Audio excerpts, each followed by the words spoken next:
નમસ્કાર મિત્રો, આપણે ગયા વખતે ઉદાહરણ 5 સુધી જોઈ લીધું. ઉદાહરણ 5 સુધી ગણ્યું. હવે ઉદાહરણ નંબર 6 જોઈએ. ઉદાહરણ નંબર 6 શું છે કે નીચેના ગણોમાંથી કયા શાંત અને કયા અનંત છે, કયા અનંત ગણ છે તે નક્કી કરો. આપણને નીચે ગણ આપેલા છે, એમાંથી કયા ગણ શાંત છે અને કયા ગણ અનંત છે તે નક્કી કરવાનું છે. હવે આપણને ખબર છે કે જે કોઈ પણ ગણ હોય એની સભ્ય સંખ્યા નિશ્ચિત ધન પૂર્ણાંક જેટલી હોય, કાં તો ખાલી ગણ હોય અથવા નિશ્ચિત ધન પૂર્ણાંક જેટલી સંખ્યા હોય એને શું કહેવાય? શાંત ગણ. અને જેમાં સભ્યોની સંખ્યા સીમિત ના હોય, અનંત સુધી હોય તેને કહેવાય અનંત ગણ. તો અહીંયા આપણે જોઈએ પહેલો ગણ શું આપેલો છે કે x કે જ્યાં x belongs to n અને x - 1 x - 2 0 અને ગુણધર્મની રીત આપી છે. આ ગણમાં કેટલા ઘટકો થશે પહેલા શોધીએ. શું કીધું છે કે આપણે x - 1 અને x - 2 0 આ બંને સમીકરણનું શું કરવાનું? સમાધાન કરી દેવું જોઈએ. એટલે કે કાં તો આ x - 1 અને x - 2 બરાબર 0 છે એનો અર્થ શું થાય? કાં તો આના બરાબર x - 1 બરાબર 0 હશે અથવા x - 2 બરાબર 0 હશે. અને એ 0 એ બંનેમાં જે x મળે, જે બીજ મળે તે x કેવો હોવો જોઈએ? n માંથી હોવો જોઈએ. એ આ ગણના ઘટકો થશે. તો આ ગણના ઘટકો શોધવા માટે આપણે શોધીએ અહીંયા કે કાં તો x - 1 અને અહીંયા x - 2 0 છે. તો અહીંયા કાં તો x - 1 0 થશે અથવા x - 2 0 થાય. બરાબર. તો અહીંયા શું થશે? x 1 થાય અથવા x શું થશે? 2 થશે. 1 ને આ બાજુ લાવો તો માઈનસ છે તો પ્લસ થઈ જશે ને 2 આ બાજુ માઈનસ માં છે, આ બાજુ લાવો તો પ્લસ થશે. માટે x બરાબર 1 આવશે અથવા x બરાબર 2 આવશે. હવે 1 અને 2 એટલે કે 1 અને 2 બંને n માં હશે. બંને પ્રાકૃતિક સંખ્યા છે તો n માં હોવાના. તો આ ગણ શું થશે? આનો ગણ શું થશે? 1 અને 2. ગણમાં કેટલા સભ્યો આવશે? 1 આવશે અથવા 2 આવશે. તો શાંત થયો. હા, કાં તો એક સભ્ય, કાં તો 1 આવશે અથવા 2 આવશે. આપણે ફિક્સ કરી શકીએ કે આટલા સભ્યો આવશે. તો આ ગણ શું થશે? શાંત થશે. તો પહેલો ગણ શું થશે? શાંત. પહેલો ગણ શું થશે? શાંત. બરાબર. શાંત. હવે બીજું શું આપ્યું છે? x કે જ્યાં x belongs to n છે. અહીંયા પણ x કેવા લેવાના છે? પ્રાકૃતિક સંખ્યાઓ. અને x2 4 છે. x2 4 થાય છે. હવે અહીંયા x નો વર્ગ આપણને x નો વર્ગ આપેલો છે. x નો વર્ગ બરાબર આપણને શું આપેલું છે? 4 આપેલા છે. x નું વર્ગમૂળ લઈએ તો શું મળે? બંને બાજુ વર્ગમૂળ કરીએ તો અહીંયા પ્લસ ઓર માઈનસ 2 આવે. 4 નું વર્ગમૂળ તો 2 થાય, પણ જ્યારે કોઈ પણ વસ્તુ એનો વર્ગ આપેલો હોય અને વર્ગમૂળ કરીએ ત્યારે પ્લસ ઓર માઈનસ લાગે. કેમ કે આ પ્લસ 2 લઈએ એનો વર્ગ પણ 4 થાય અને માઈનસ 2 લઈએ એનો વર્ગ પણ કેટલો થાય? 4 જ થાય. માટે આપણને ખ્યાલ નથી કે આ વર્ગ આપેલો છે 4 કે પ્લસ 2 છે કે માઈનસ 2 છે એવું આપણે જાણતા નથી. માટે બંને આવે. પણ અહીંયા આપણને શું કીધું છે કે x belongs to n હોવો જોઈએ. એટલે કે પ્રાકૃતિક સંખ્યાઓમાંથી જ લેવાનું. તો -2 તો પ્રાકૃતિક સંખ્યાઓમાં આવશે નહીં. માટે આગળ શું થશે? ખાલી +2 જ થશે. શું થશે? +2. એટલે કે કેટલા સભ્યો થશે આગળમાં? એક જ. +2 એક જ સભ્ય થયો. માટે આગળ કેવો થશે? શાંત.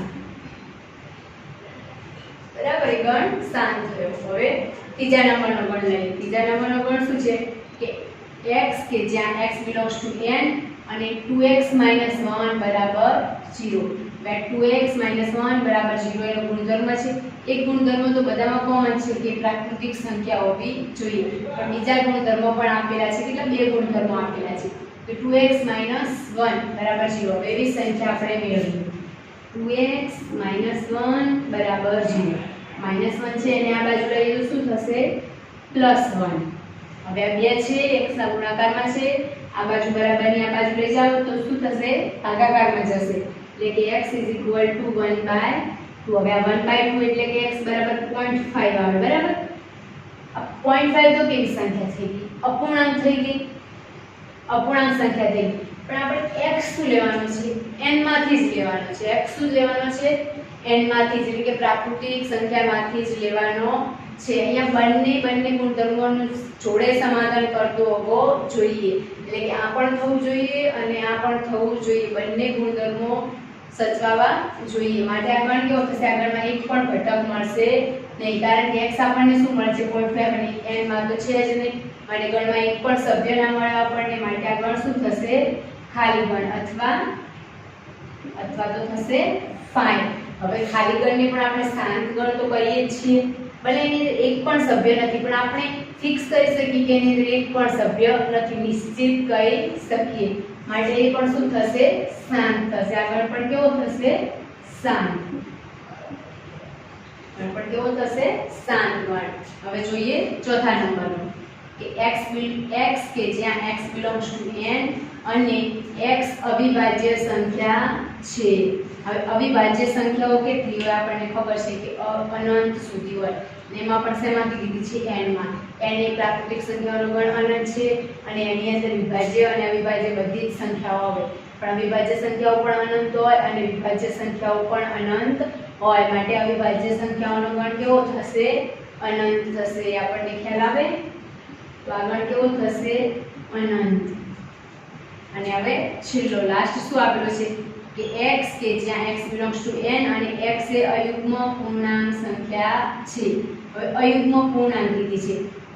પૂર્ણાંકમાં પહેલા તો ધન આવે અને ઋણ આવે, બરાબર? અને અહીંયા શું કીધું છે કે x belongs to n જ હોવો જોઈએ. હવે n માં તો કેવા? n માં તો ધન સંખ્યા જ આવે. માટે અહીંયા પૂર્ણાંક કીધી છે આપણને, પણ અહીંયા પાછું n માંથી કીધી છે. માટે કેવી થઈ ગઈ? ધન પૂર્ણાંક થઈ ગઈ. અને એમાં પણ કેવી? અયુગ્મ ધન પૂર્ણાંક, એટલે કે એકી સંખ્યાઓ, બરાબર? એકી સંખ્યાઓ ધન n ની અંદરથી ધન સંખ્યાઓ એ બધી પણ કેવી હશે? અનંત હશે.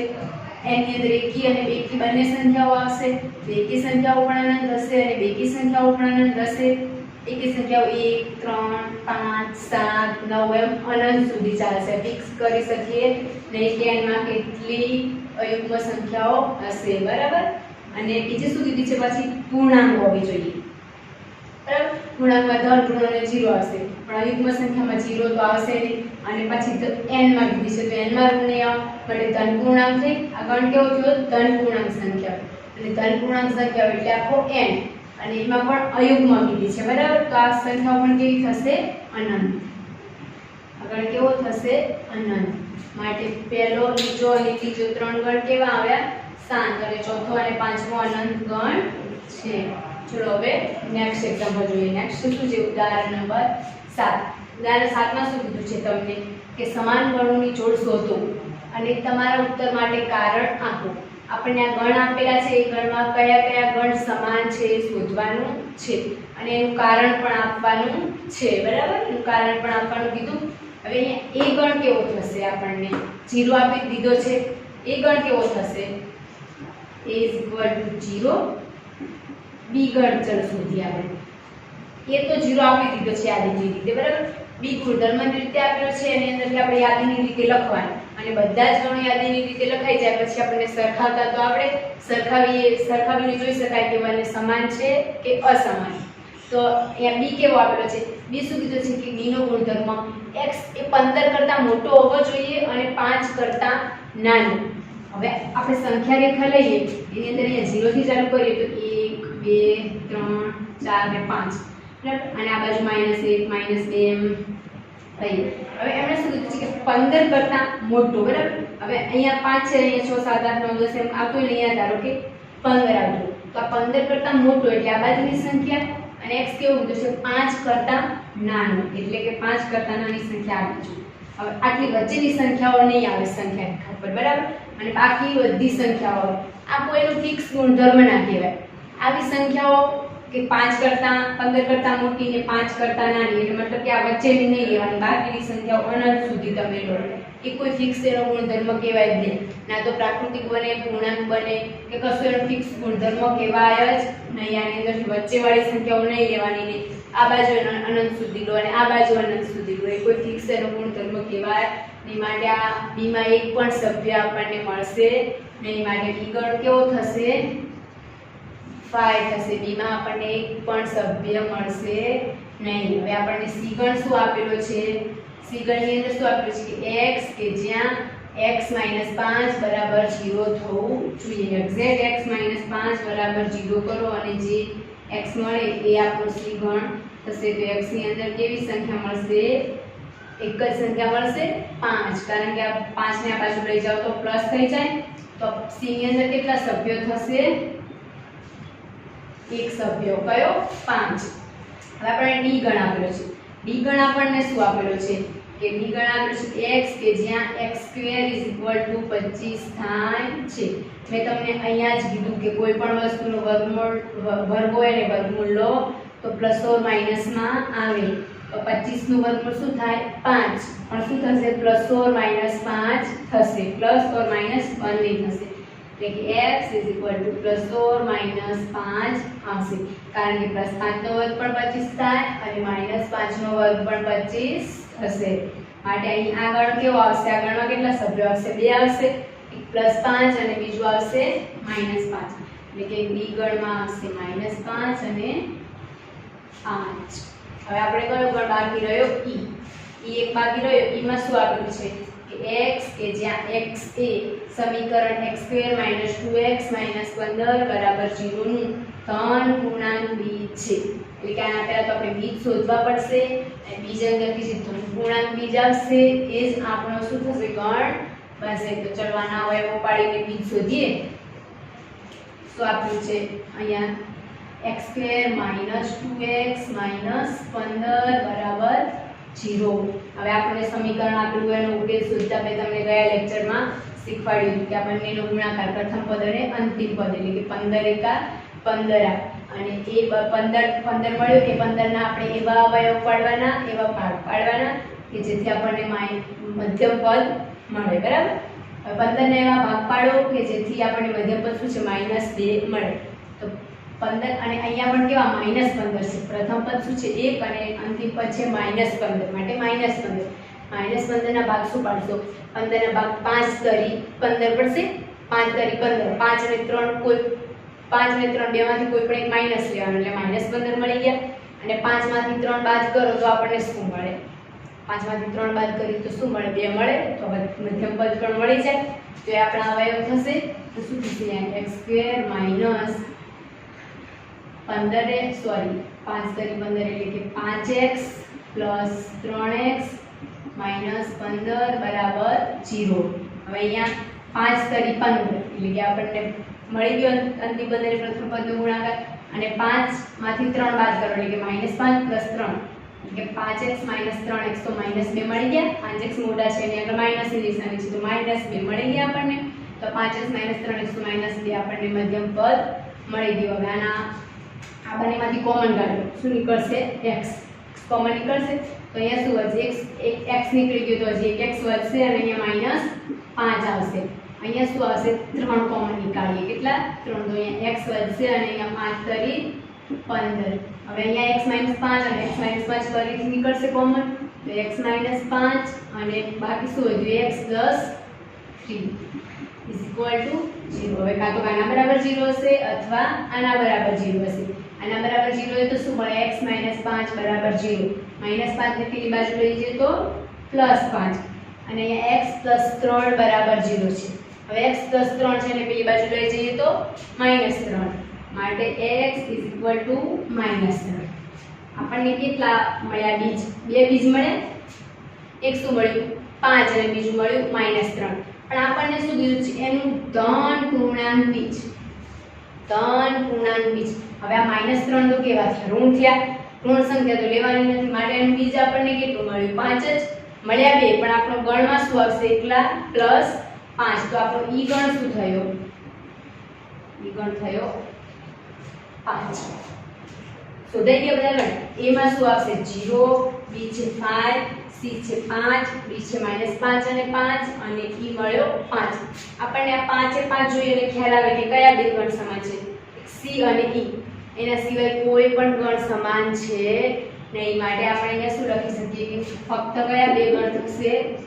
c = e થશે. બાકી કારણ લખવા હોય તો લખી દેવાના કે આમાં a b c d અને e. પાંચે ગણમાં ખાલી ફક્ત e અને c ના સભ્યો એક જેવા છે. c ના સભ્યો સરખા છે માટે c = e થાય. બાકી બધા ગણ કેવા થાય? અસમાન. માટે આપણે સમાન ગણની જોડી શોધવાની રીતથી જોડી મળી ગઈ. સમાન ગણની જોડી દ્વિતીય મળી ગઈ માટે અહીંયા લખવાનું કે a is not equal to b,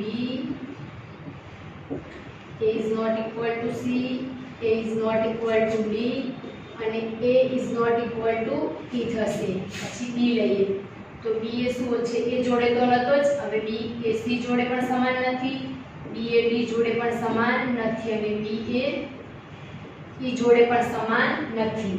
હવે c લઈએ તો c a જોડે તો નતો જ, c b જોડે પણ નતો, બરાબર. c હવે d જોડે લઈએ, c અને d પણ સમાન નથી માટે c is not equal to d અને c અને e સમાન થઈ ગયા. હવે d છે એ a જોડે પણ નતો, d b જોડે પણ નતો, d c જોડે પણ નતો અને d e જોડે પણ નહીં થાય કારણ કે એક સભ્ય સમાન છે પણ બીજો સમાન નથી, બીજો આની અંદર છે જ નહીં માટે d is not equal to e અને e તો ફક્ત c જોડે સમાન મળ્યો, બાકી બધા જોડે અસમાન મળે છે, બરાબર. તો આ બાકીના બધા ગણ કેવા થયા, અસમાન અને આ c અને e સમાન થઈ ગયા કારણ એ કે c અને e ફક્ત એ બે ગણના ઘટકો જ એક જેવા છે, બાકી એક પણ ગણના સભ્યો એક જેવા નથી. તો આપણે ઉદાહરણ નંબર 6 અને 7 જોઈ લીધા. હવે જોઈએ ઉદાહરણ નંબર 8. ઉદાહરણ 8 શું આપેલું છે કે નીચેનામાંથી કઈ જોડીના ગણ સમાન છે, તમારા જવાબની યથાર્થતા ચકાસો. આપણને બે ગણ આપેલા છે અને બે ગણની જોડી આપી છે, એમાંથી કઈ જોડીના ગણ સમાન છે. આપણે પહેલું શું આપ્યું છે કે અલો શબ્દ છે એના મૂળાક્ષરોનો ગણ x લેવાનો અને લોયલ શબ્દના મૂળાક્ષરોનો ગણ છે b. એ બે સમાન છે કે નહીં અને બીજો ગણ આપેલો છે કે a કે જે n belongs to z અને n square એ 4 અથવા 4 કરતા ઓછા છે અને b બરાબર શું છે કે x કે જ્યાં x belongs to r અને x square minus 3x plus 2 is equal to 0 મળે એનો ગણ. કે a અને b બે ગણ છે, બે ગણમાંથી કયા ગણ સમાન છે જોવાનું છે. તો આપણે ચલો પહેલું જોઈએ, આન્સરમાં ચલો પહેલો જોઈએ. એમાં શું કીધું છે કે અલોના મૂળાક્ષરોનો ગણ x લેવાનો કીધું છે. આપણને કયો ગણ લેવાનો કીધો છે, x કે જ્યાં એલો શબ્દના મૂળાક્ષરોનો ગણ લેવાનો. ચલો મૂળાક્ષરના ગણમાં પહેલો શબ્દ આપણે l લઈએ, બીજું શું આપેલું છે a, પછી l, પછી l કેટલી વખત આપેલો છે, બે વખત આપેલો છે. પણ ગણમાં આપણે શબ્દોના જે શબ્દો હોય એનું પુનરાવર્તન કરતા નથી, એટલે કે મૂળાક્ષરો આપેલા હોય એનું પુનરાવર્તન થતું નથી માટે l કેટલી વખત છે, બે વખત. પણ આપણે બે વખત લખાય નહીં માટે l એક વખત આવશે, પછી આવશે o અને પછી આવશે y. આ શું થઈ ગયું, એલો શબ્દના મૂળાક્ષરોનો ગણ થઈ ગયો. અને બીજું શું આપ્યું છે કે લોયલના મૂળાક્ષરોનો ગણ શું આપેલો છે, b આપેલું છે. b માં શું આવશે, લોયલ શબ્દના મૂળાક્ષર. ચલો લોયલમાં શું છે, પહેલા l તો l લખીએ, પછી આવશે o, પછી આવશે y અને પછી આવશે a અને ફરી શું આવ્યો l. પણ અંદરના સભ્યોનું પુનરાવર્તન થતું નથી માટે l આવશે નહીં, a આવશે પણ l આવશે નહીં માટે આ શબ્દના મૂળાક્ષરોનો ગણ થઈ ગયો લોયલનો. હવે અહીંયા એલો શબ્દના મૂળાક્ષરોનો ગણ અને લોયલના મૂળાક્ષરોનો ગણ. હવે અહીંયા શું આપેલું છે, અહીંયા પણ 4 ઘટકો છે અને અહીંયા પણ 4 છે.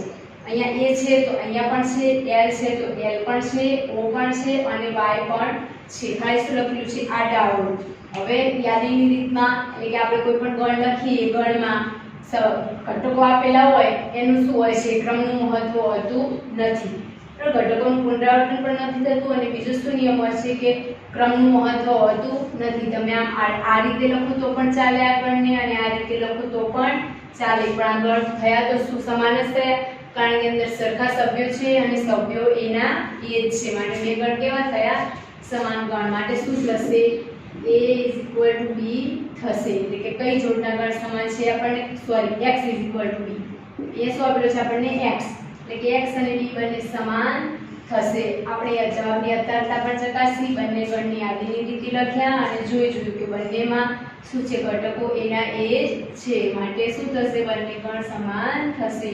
જે આપણે સમાનતા હોય એનું જે નિયમ હોય કે આ રીતે સમાન થઈ આપણે લખ્યો કે બંનેની અંદર સભ્યો કેવા છે, એકના એક જ છે. લખવું હોય તો અહીંયા લખાય કે ગણ x અને ગણ b માં એકના એક જ સભ્ય છે, એકના એક જ સભ્યો છે, એકના એક જ સભ્યો છે માટે x b થાય. આ એનું કારણ થઈ ગયું. હવે આપણે બીજું જોઈએ. બીજામાં શું આપેલું છે? આપણને એક ગણ આપેલો છે a, એની અંદર શું કીધું છે? n કે જ્યાં n belongs to z માંથી લેવાનો અને n સ્ક્વેર એ 4 અથવા 4 કરતા નાનો મળે. હવે આપણે અહીંયા કેવી સંખ્યાઓ લેવાની? z માંથી સંખ્યાઓ લેવાની. z માં કેમ સંખ્યાઓ તો શરૂ થશે 0 1 2 3 4 5 એમ અનંત સુધી, અને -1 -2 -3 -4 એમ અનંત સુધી. ચલો આપણે 0 લઈએ તો એનો વર્ગ કરવાનો છે. 0 નો વર્ગ 0 થશે, 4 કરતા નાનો થશે તો કે આ થશે, તો આગળમાં 0 આવશે તો કે આ 0 આવશે. પછી 1 લઈએ તો 1 નો વર્ગ શું થશે? 1, એ પણ 4 કરતા નાનો જ છે માટે શું આવશે? 1 પણ આવશે. હવે લઈએ 1 પછી શું આવશે? 2 આવશે તો 2 લઈએ, 2 નો વર્ગ શું થશે? 4. હવે અહીંયા સમાન લીધો છે કે 4 હોવો જોઈએ અથવા 4 કરતા ઓછો. ખાલી 4 કરતા ઓછો હોત તો 2 ના આવે, પણ આપણને 4 પણ લેવાનું કીધો છે માટે 2 નો વર્ગ 4 થશે તો એ આવશે, તો આ 2 પણ આવશે. હવે 3 નહીં આવે કારણ કે 3 નો વર્ગ 9 થશે અને 4 કરતા વધી જશે માટે 3 આવશે નહીં. પછી આપણને શું કીધું છે? z માંથી કીધું છે, તો z માં ઋણ સંખ્યાઓ પણ આવશે. ઋણ સંખ્યાઓમાં ચલો લઈએ -1. -1 નો વર્ગ શું થશે? +1 થઈ જશે, એ પણ 4 કરતા નાનો છે માટે શું આવશે? -1 પણ આવશે. -1 પછી -2 લઈએ, -2 નો વર્ગ પણ 4 થશે તો આપણે 4 પણ લેવાના છે તો -2 પણ આવશે. -3 આવશે નહીં કારણ કે -3 નો વર્ગ 9 થઈ જાય માટે આટલી સંખ્યાઓ આવશે. -2 -1 0 1 અને 2 આ ગણ થયો આપણો a. હવે આપણને b શું આપ્યું છે? b શું આપ્યું છે? x કે જ્યાં x belongs to r અને x નો વર્ગ -3x + 2 = 0, એટલે કે આનું સમાધાન કરતો હોવો જોઈએ અને બીજ મળે બધા r માંથી હોવા જોઈએ. વાસ્તવિક સંખ્યાઓના ગણમાંથી લેવાના. પહેલા આપણે આનો x શોધ્યાના બીજ કઈ રીતે શોધશું? પ્રથમ પદ અને અંતિમ પદ શું થશે? 2 ગુણ્યા 1 એટલે કે 2 એકા 2 અને મધ્યમ પદ છે -3 તો -3 લાવવાનું છે. તો 2 એકા 2 અને 2 અને 1 3 થઈ ગયું. 2 એકા 2 એટલે આમાં મળી ગયું ગુણાકાર બંનેનો, અને મધ્યમ પદ એના ભાગ પાડવાના એટલે કે 2 + 3 એટલે 2 + 1 એટલે 3 થઈ ગયા. તો અહીંયા લખીએ x² - 2x - x + 2 = 0. 2 એકા 2 અને -2 - 2x - x એટલે કે -3x તો આપણને પાછું મધ્યમ પદ પણ મળી ગયું આ બંનેનો સરવાળો કરવાથી. હવે આ બંનેમાંથી કોમન લઈએ તો શું નીકળશે? x વધશે શું? અહીંયા x - 2 x તો નીકળી ગયા બારે કોમન. આની અંદરથી શું કોમન લઈશું? -1 કારણ કે અહીંયા x - 2 છે એટલે x પ્લસમાં છે અને 2 માઈનસમાં છે. આપણે આ કૌંસ હોય એવો જ બીજો કૌંસ લાવવાનો માટે અહીંયાથી લઈશું -1 કોમન. -1 કોમન લીધા તો શું વધશે? હવે અહીંયાથી -1 કોમન લીધા તો x માઈનસ હતા તો પ્લસ થઈ જશે એટલે કે +x - 1 સોરી 2 એક જ કોમન કાઢ્યા છે માટે 2 કારણ કે 2 છે એમાંથી -1 બહાર કાઢો તો -2 થઈ જાય, નિશાની બદલાઈ જાય. હવે અહીંયા x - 2 છે અને x - 2 છે, x - 2 ફરી પાછા કોમન નીકળશે એટલે કે x - 2 કોમન કાઢ્યા તો વધ્યું શું? અહીંયા x વધ્યો આ બાજુ અને આ બાજુ શું વધશે? -1 = 0. હવે અહીંયા કાં તો x - 2 બરાબર 0 હશે અથવા તો x - 1 = 0 હશે. હવે -2 ને આ બાજુ લાવો તો +2 થશે અને -1 ને આ બાજુ લાવો તો +1 થશે. માટે આપણને ગણમાં કેટલા સભ્યો મળ્યા? 2, 1 અને 2 એટલે અહીંયા b આપણને શું મળશે? 1 અને 2. હવે આ બંને ગણ સમાન નથી કારણ કે અહીંયા 1 2 છે અને અહીંયા પણ 1 2 છે, પણ અહીંયા બીજા પણ વધારાના 3 ઘટકો છે જે અહીંયા નથી. માટે એ કારણ લખવું હોય તો લખાય કે a અને b માં એકના એક સભ્યો નથી, એકના એક જ સભ્યો નથી માટે a is not equal to b. a is not equal to b એટલે કે a અને b સમાન નથી. આપણને મળી હતી કે કઈ જોડીના ગણ સમાન છે? તો તો આપણને પહેલી જોડી આપેલી છે એના ગણ સમાન મળ્યા અને બીજી જોડીના ગણ અસમાન મળ્યા, બરાબર. એના પછી આપણને એક નોંધ આપેલી છે. શું આપેલું છે નોંધ? કે ગણ A માં રહેલા સભ્યોની સંખ્યાને નંબર ઓફ A વડે દર્શાવવા છે. નંબર ઓફ A વડે એટલે કે આપણે કોઈ પણ ગણની અંદરના જે સભ્યો આપેલા હોય, આ ગણની અંદર 2 સભ્યો છે, આની અંદર કેટલા સભ્યો છે? 5 સભ્યો છે. બધા સભ્યોને દર્શાવીશું કેવી રીતે? નંબર ઓફ A વડે. એટલે કે number of A is equal to number of elements in E, એટલે કે એની અંદર રહેલા સભ્યો, એટલે કે એના સભ્યોની સંખ્યા, એના સભ્યોની સંખ્યા. ધારો કે આપણે કોઈ પણ ગણ લઈએ A, એ ગણ ચલો હું લઈ લઉં કે A, B, C અને D, અને કોઈ પણ P ગણ લઈએ 1 2 3 4 લઈ લો, અથવા 1 2 અને 3 લઈ લો. ચલો 1 2 અને 3 લઈ લીધા. હવે એમાં કેટલા સભ્યો છે? A B C D, એટલે કે 1 2 3 અને 4. કેટલા સભ્યો આપેલા છે? 4. તો આપણને નંબર ઓફ A શું થશે? નંબર ઓફ A બરાબર 4 થશે. અને B માં કેટલા સભ્યો આપેલા છે? 1 2 અને 3. તો નંબર ઓફ B શું થશે? 3. નંબર ઓફ B બરાબર શું થશે? 3. એટલે કે આપણને પૂછ્યું હોય કે કોઈ પણ ગણના કેટલા સભ્યો છે, તો આપણને સભ્યો ગણતા તો આવડે, ખ્યાલ તો આવે, પણ એની અંદરના સભ્યોને દર્શાવીશું કઈ રીતે? આ રીતે. Number of A, number of B, અહીંયા શું થશે? નંબર ઓફ X શું થશે? 4. નંબર ઓફ B પણ 4 થશે. અહીંયા નંબર ઓફ A કેટલા થશે? 1 2 3 4 અને 5. અહીંયા નંબર ઓફ B શું થશે? 2. ખ્યાલ આવી ગયો? આપણને ગણમાં કોઈ પણ ગણ આપેલો, એમાં સભ્યો આપેલો, એને આપણે નંબર ઓફ એ ગણનું જે નામ હોય એ નંબર ઓફ એ તારી લઈએ, એના વડે દર્શાવીશું, બરાબર. ઉદાહરણ આ સુધી આપણે રાખીએ. નેક્સ્ટ લેક્ચરમાં સ્વાધ્યાય 1.2 ચાલુ કરીશું.